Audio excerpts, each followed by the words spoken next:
It's decided that we'll start living with my parents. I couldn't believe what I just heard. What the heck are you saying? I exploded everything that I had been holding back and took out my frustration on my husband, Daryl, since I've just had enough, and I could not hold back anymore. I don't want to go to your parents' place since they think of me only as their housekeeper. When I said this out loud, my husband turned bright red and argued back. Shut up! How dare you argue back against me? Do you even have any idea how much I've been compromising here? If you're only going to be selfish like that, then let's get a divorce. Saying that, my husband had passed the divorce papers to me. You know, I can divorce you anytime I want to. If you don't like it, then change that crappy attitude of yours. I'm going back to my parents' house for a while, so cool your head. With these words, my husband left the house. My name is Aaron. I am 28 years old, and I work in a company. I married my husband, Daryl, 1 year ago. I met my husband at a matchmaking party that a friend invited me to. My husband aggressively approached me, and we began to talk a lot. My husband was 3 years older than me and worked for a well-known company, though not a major one. He seemed friendly and sociable, and he didn't seem like a strange person. He is not too handsome, but he looked pretty clean and kept tidy. After a year of going out, we got married. But soon after our marriage, I regretted my decision to marry my husband. I'm changing jobs. Excuse me? The current company has no future. But it's a good, stable company, right? I want to be promoted more for my future career. If you want to get promoted or something, I think it's fine to continue and work at your current company, though. But as I said, this company has no future. So even if I get promoted here, there's no point to it, really.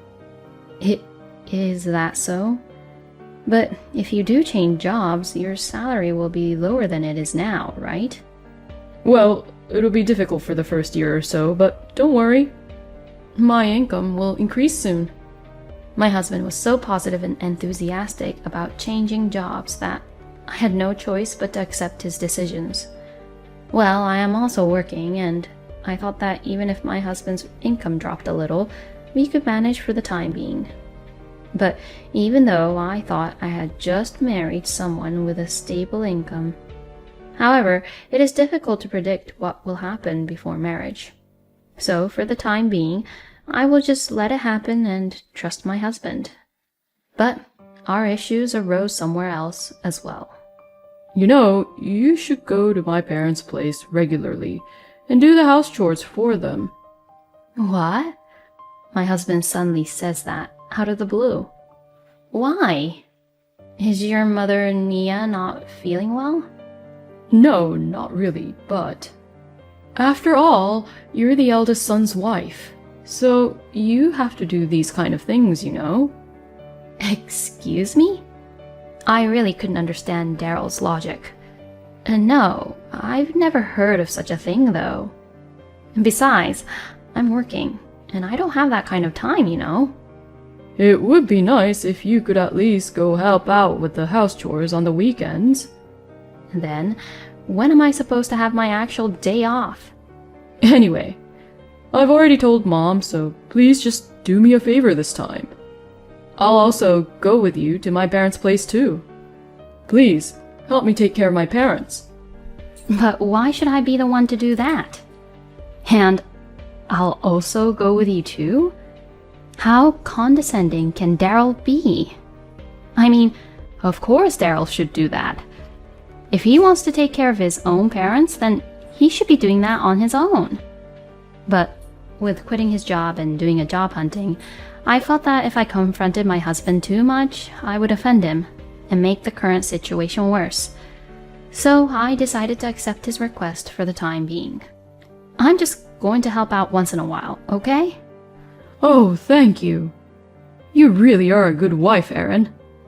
I'm not really that happy to be praised like that. I gradually began to regret having married to Daryl. And that feeling became even stronger when I started helping out with the house chores at my in-laws' house. Hello? Oh, thank you for coming over. Well then, please start by cleaning up the bathtub first, okay? Huh? What? You came to help with the house chores, didn't you? Well, yes. But even if that's what I'm here for, normally when we come to visit, you think that Nia would at least have a little chat. Nia made me do this and that as if I was her housekeeper that she hired for free. Well, next is... Nia, can we have lunch soon? Oh, yes, you're right. Then please cook lunch for us. What? With that, Nia would relax in the living room. My father-in-law, Kurt, and my husband were there too, but Daryl was lying on the floor watching TV and laughing. Wow, he really only just came here. It makes me so angry when I see them relaxing while I'm working so hard. If Daryl was just going to be like this, then I wish that he didn't come here with me. After I finished cooking lunch, my in-laws came to the table. Everyone ate without saying anything about the food and watched TV. I mean, they could have at least given me a little feedback about how it tasted. Cooking for 4 people is a lot of work, you know. But none of the in-laws said anything, not even thanked for the food. And they finished eating and went back to the sofa in front of the TV. After you wash the dishes, please clean the yard. I guess I really am their housekeeper. In the end, from the time we arrived at my in-laws' house in the morning until the evening, I was forced to do all the house chores at my in-laws' house. When my husband yawned on the car ride home, I thought I was going to strangle him. Why the hell was he even tired? He was just lying down and watching TV all day, wasn't he? Well then, let's go visit them next week, okay? What? Do I have to go back again this month? You promised you'd go there regularly. You'll have to go every other week or so to clean the yard and take care of other things around my parents' house. I've been trying to compromise with my parents too, you know. They actually want you to come every week. No way. I will never go there every week. I'm not your parents' housekeeper, you know. There's no way I could visit them that frequently. But you promised me. Are you trying to break the promise? I didn't expect to do such a tremendous amount of house chores, you know. Then just once a month. Wow. Daryl's just selfish. And that's endless, huh? But it seemed that my husband would never give in to further arguments. So I agreed to go to my parents-in-law's house to help out with the house chores on the condition that it be done once a month. After that, my frustration with my husband continued to build up. But I didn't want a divorce right away. We had been married less than 6 months at this point. Even though we are husband and wife, we are still strangers to each other. So we need to understand each other and try to work it out and compromise a bit more. I tried to meet my husband's requests as best as I could, but I also tried to speak up when he was being unreasonable. I believe that by speaking up each time, my husband would gradually come to understand my feelings and thoughts. And now 1 year passed since we got married. But the situation did not change much. Rather, I became depressed than before. My husband's salary remained the same, and he was the one who said that his income would increase in no time. And the same goes for helping out at my in-laws' house.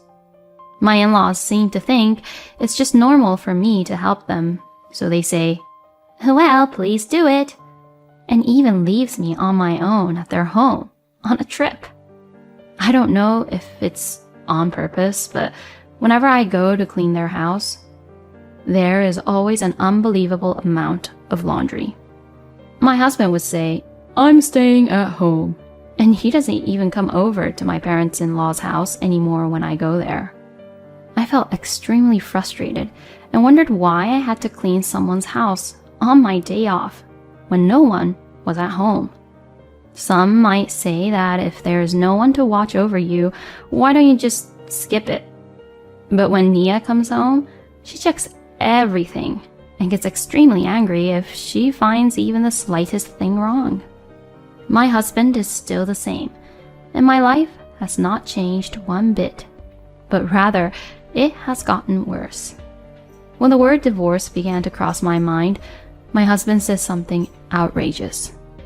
It's decided that we'll start living with my parents. At the earliest, we'll move in with them by the beginning of next month. I couldn't believe what I just heard. Excuse me? What the heck are you saying? Because that's convenient, isn't it? Convenient for what? You can focus on house chores. Plus, you used to help out a lot, so you're used to doing house chores in that house, right? It doesn't cost you rent too, so it's only an advantage. No, it's only a disadvantage for me. I exploded everything that I had been holding back and took out my frustration on my husband, Daryl, since I've just had enough, and I could not hold back anymore.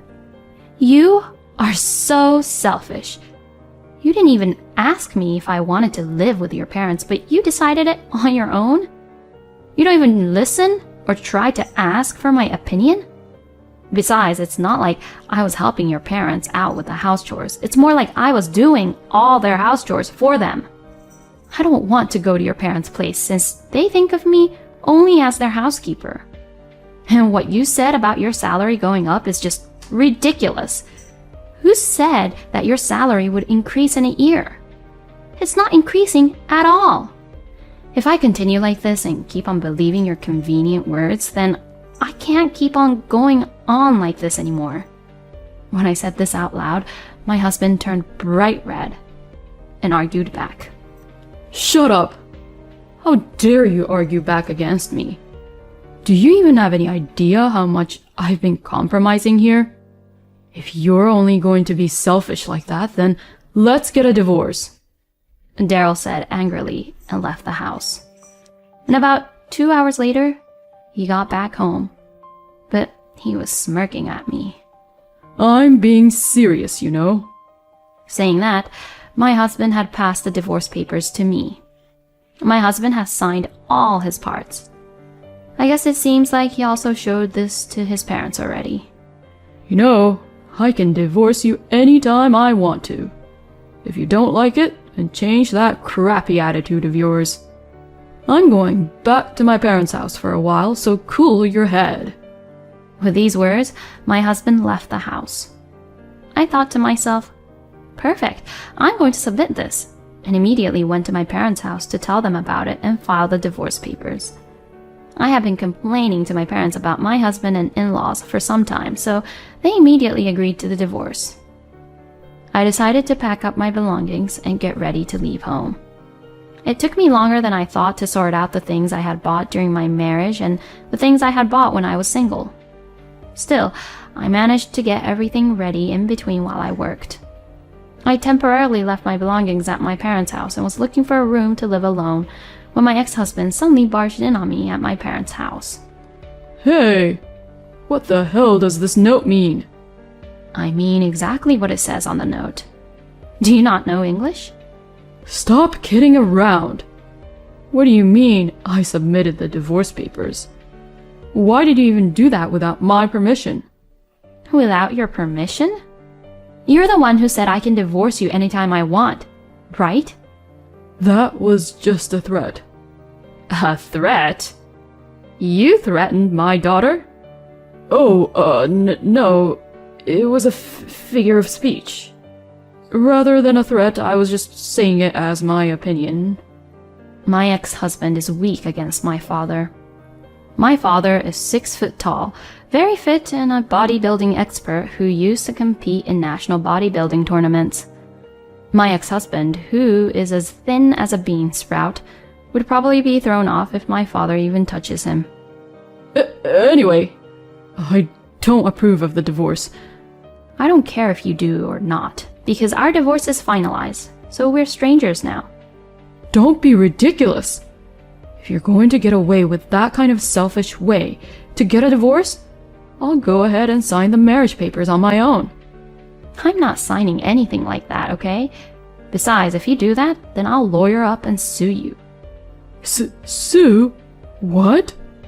I'm going to take you to court, and I'll prove to everyone how condescending and selfish you are, along with your parents on how they treated me, and fight until I get a divorce from you.